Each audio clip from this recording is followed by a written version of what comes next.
So we're going to do a little bit of a fashion runway look with molding the hair and wet setting waves into it. And Heather has a very distinct bang, so I'm just combing that out and going to let that dry straight down. And the rest I'm going to finger wave.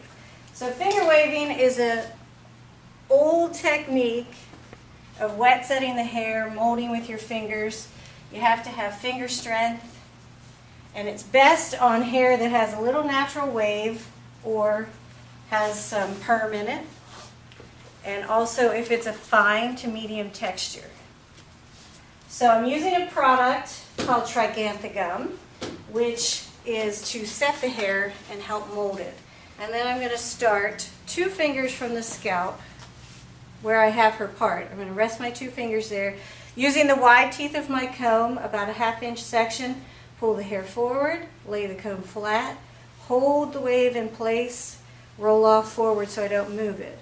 And I'm going to work around the top of the head so that I have a ridge.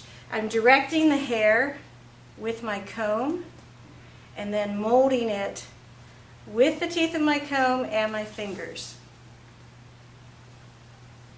So this is just molding the hair in a wet set. And now you'll notice I'm on the opposite side of the part, and I'm going to be 2 fingers away as well.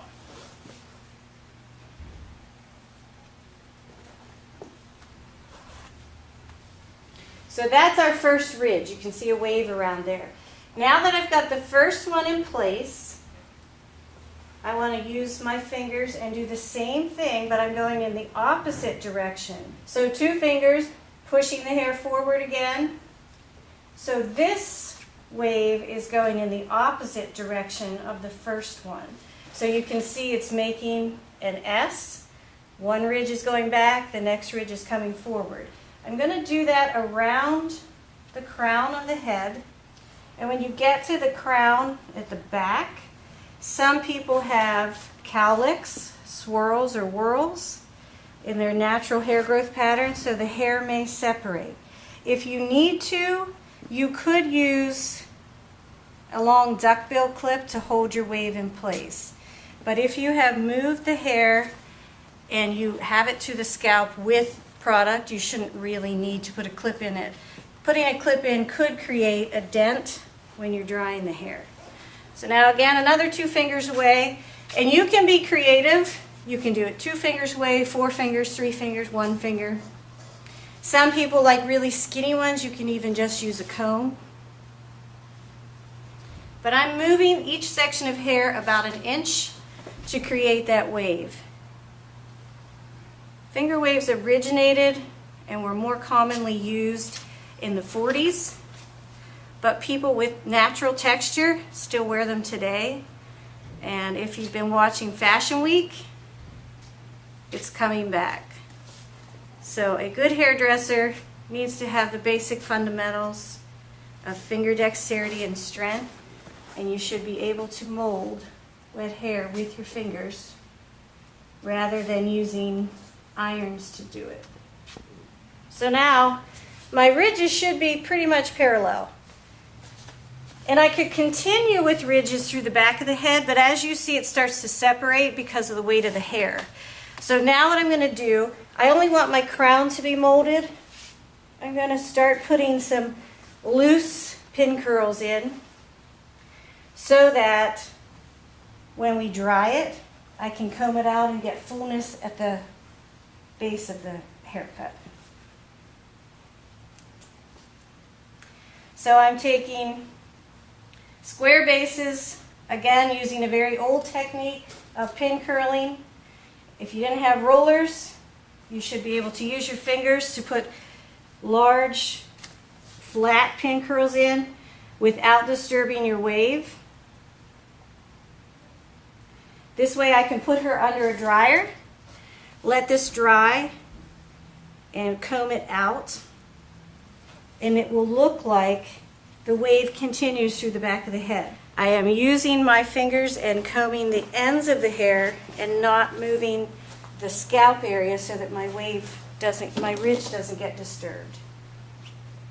So make sure each section that you take out for your pin curling is the same size, the same width, the same amount of hair that you're actually taking out, sculpting your curl in place so that you have uniformity. And now with the bottom row, my pin curls will go in the opposite direction. So these ones were rolled clockwise. Now I'm going to go counterclockwise. That continues the wave pattern throughout the hairstyle. I'm already preheating a dryer, so as soon as I have her style molded in, I'm going to place her under a hot dryer, a hood dryer, and dry this completely before I comb it out. You have to have it completely dry to hold the waves in place. And that's it. That's our wet set.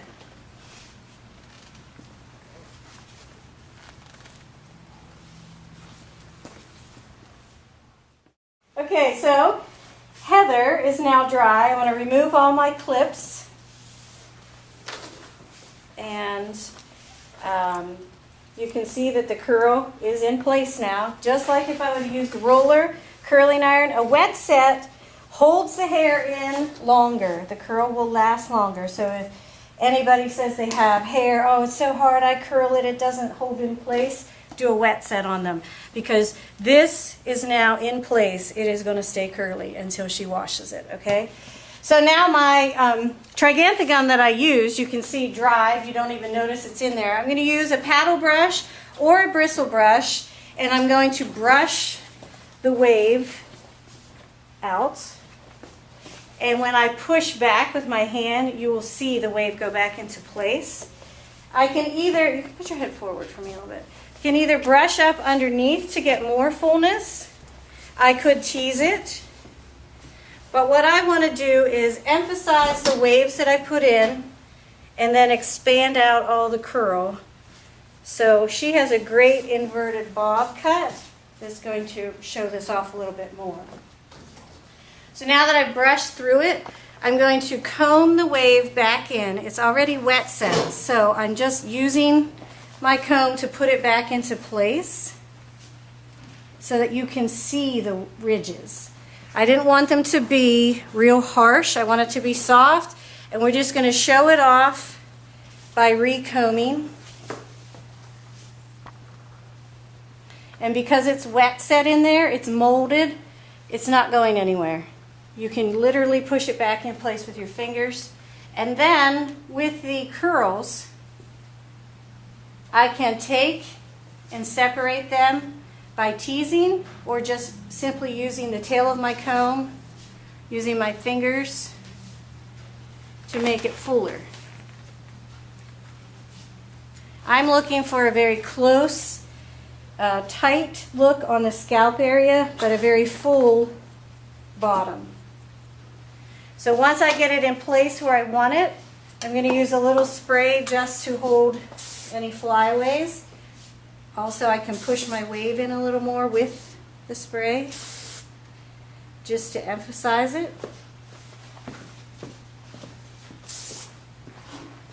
And then there's a new product that I love for shine, and it actually makes it look wet. Is Resin Tech from Sebastian. Brand new out, so I'm going to apply that with a tint brush. So this is more avant-garde, a little bit more of fashion for your fashionista style.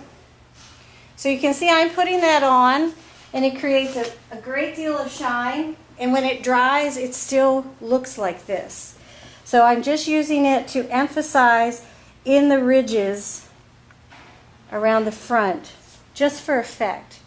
It's not for hold, it's not for molding, it's really just for effect.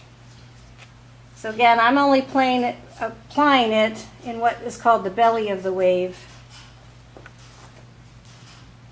just for effect, and just at the front.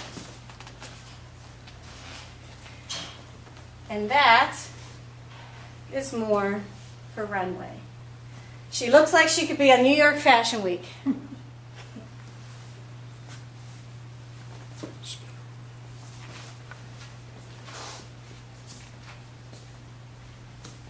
And the inverted bob just shows off the curl that we put in place. So it doesn't look like 1940s. It's an up-to-date wet set. Pin curls and finger waves. Any good stylist should be able to create styles with their fingers as well as tools.